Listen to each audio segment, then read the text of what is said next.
I didn't expect to be doing this tonight. Gotta be honest. I didn't expect that at 10 o'clock my time, I would be talking to all you fine people on the internet about baseball.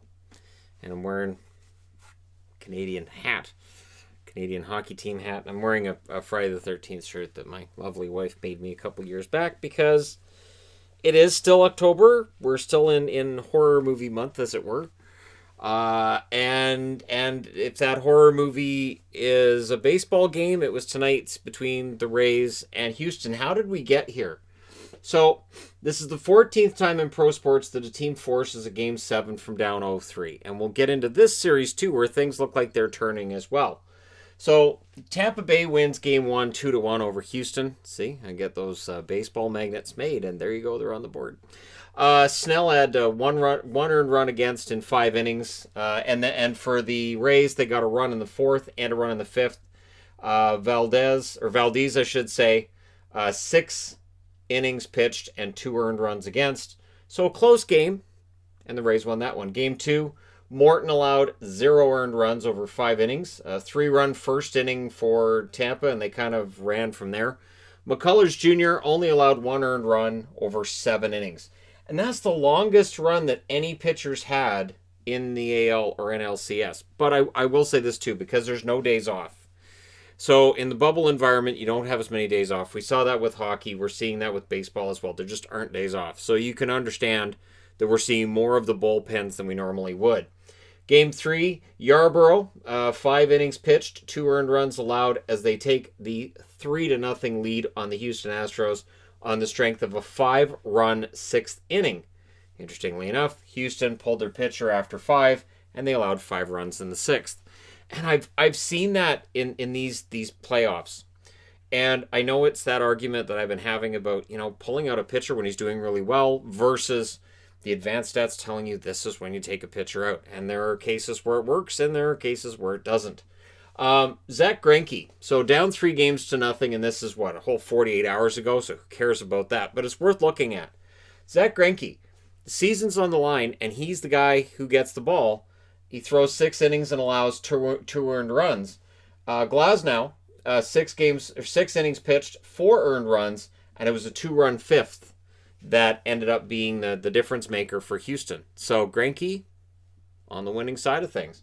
So in game 5, again, so the Rays up 3-1. They can win this, but early on, this game got away from them. It was a 3-1 lead for Houston after 3. Garcia only pitches two innings. He's out.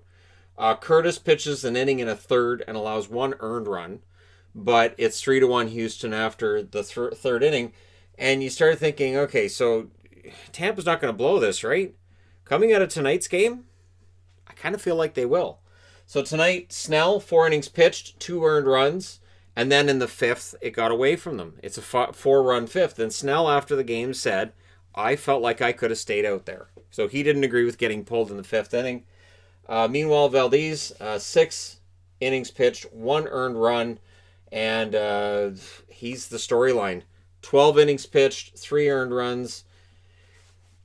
And that's your big story, is that Houston has got themselves back into this. And it hasn't really been, the reason I wanted to look at it this way is it hasn't really been a lopsided series in terms of all these games. Just some pitching adjustments, some hitters here and there, and just general switches of momentum. Key runs, key runners, key situations. But while this is now going to a game 7 tomorrow, which I think Houston's going to win because it's 2020, so that's that.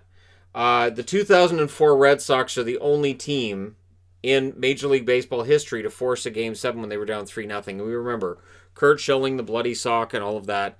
That game, I swear, that was one of the best baseball games I ever watched in my life. That was a case where he was just out there. He was a machine. And you could see he was not 100%. There was a whole bloody sock thing, and it was legend. And then game 7, you just had this feeling like the Red Sox aren't losing game 7. They haven't forced a game 7 just to lose it. And I get that feeling from Houston. And I don't know what you do if you're Tampa. Tampa had the best record in baseball in the American League during the regular season, and now here we are. they are about to have the absolute greatest meltdown in Major League Baseball history. I would put this ahead of the Yankees, and I'll say why. The Yankees losing to the Red Sox was an upset, but the Red Sox were a good team that had a good record. The Astros did not have a good record during the regular season this year. I am aware they won the World Series a few years ago. I'm aware they were a good team coming into this year. They just didn't have a good record. But still, the Rays should finish this off. They had the best record in baseball. They're not finishing it. And now tomorrow going into a Game 7, they're saying all the right things, but you have to think in that Tampa Bay locker room, they're thinking, holy crap, we're done. And in the Houston locker room, they're saying, one more game. That's it. Just one more and we're done. We're in the World Series. So who are they going to play? Well, going into tonight, I thought, well, they're going to play the Braves, and they still might. But you kind of feel like maybe momentum shifted here as well. So Buehler and Fried are going to go tomorrow. Okay. So this is going to be your matchup tomorrow in Game 6. And Atlanta won that one in Game 1. Fried, 1 earned run over 6 innings. Buehler, only 1 earned run over 5 innings. But it was a 4-run 9th inning for the Braves. In general, though, the bullpen has been better for the Dodgers than the Braves throughout this series. Again, over a 6-game series, it's going to be a small sample size, but still, the overall numbers would tell you that if this becomes a battle of the relievers, that should favor the Dodgers. Should. So it's a rematch in Game 6 for them. Now, Game 2 was four and a third for the Dodgers starter, who allowed 5 earned runs. Anderson for the Braves allows 0 earned runs over 4 innings. But there was 4 runs in the bottom of the 9th for LA to make it close. For Atlanta, they get 2 runs in the 4th and 4 runs in the 5th. So the Dodgers did make it a lot closer than it should have been. The Braves have had a hard time putting them away. Now, in Game 3, down 2-0, this is where the Dodgers said, all right, Urias goes out there, 5 innings, 1 earned run. I will apologize for any names that I butcher. I'll apologize now. And on the other side, Wright, not Wright this evening, 2/3 of an inning and 7 earned runs in an 11-run first inning by the Dodgers. And this is where baseball has really changed.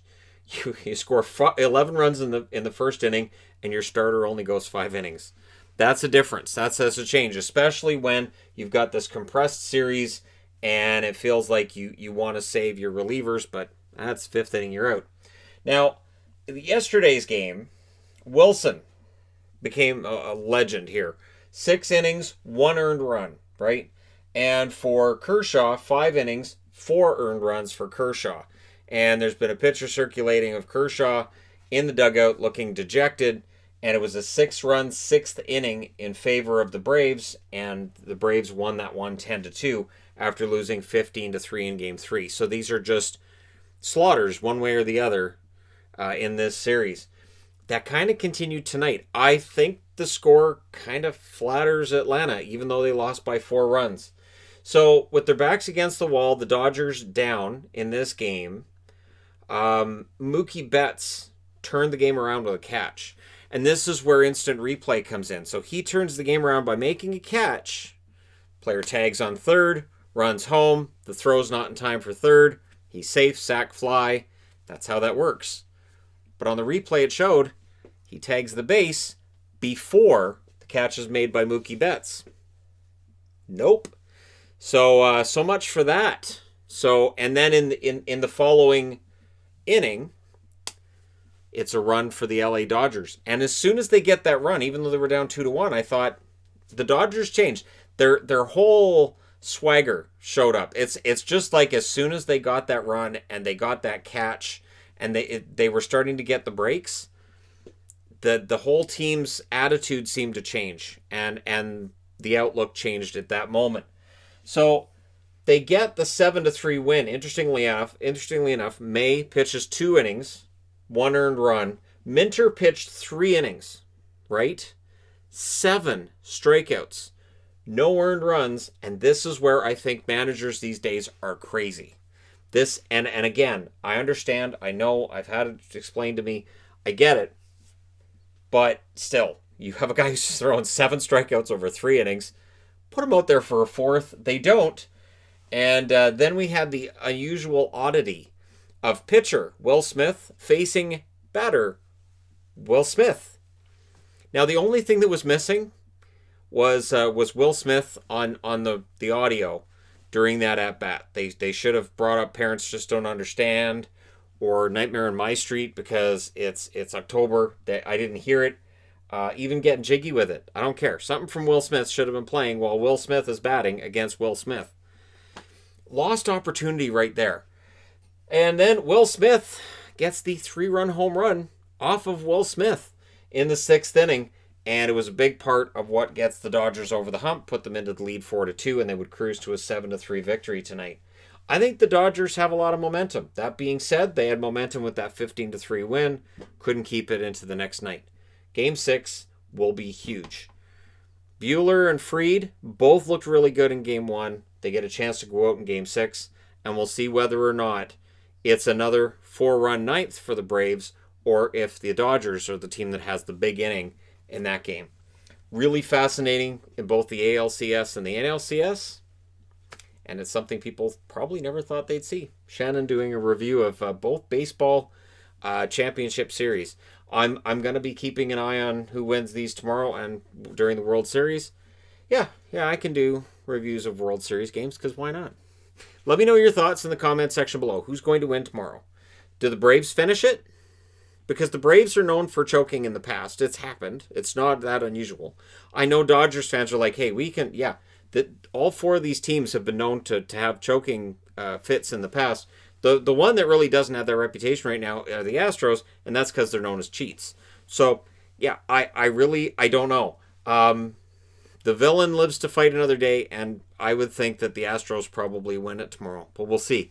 Let me know what you guys think in the comment section below. As always, don't forget to hit like and subscribe if you're browsing your way through. You just happened upon this video. Hey, strange days. Shannon reviewing baseball games. I will talk to you again soon.